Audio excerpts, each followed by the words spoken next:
Hi, I'm Margie from the Earth Heals. Join me to make some non-toxic dupes for toxic cleaning products. You're going to start with a resealable jar.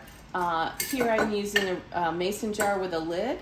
And it's really simple. There's just 3 ingredients plus some fragrance if you want, essential oils.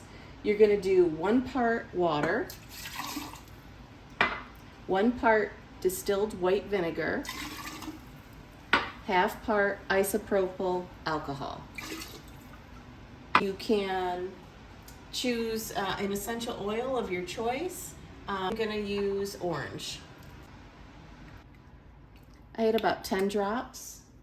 Start with some microfiber cloths about this size, and then you're going to lay them down and overlap them, and you're going to roll them. And you want to grab the fiber from the bottom as you're rolling.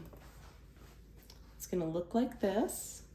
Then you're going to put it inside your solution and tuck it down and have this area to pull up.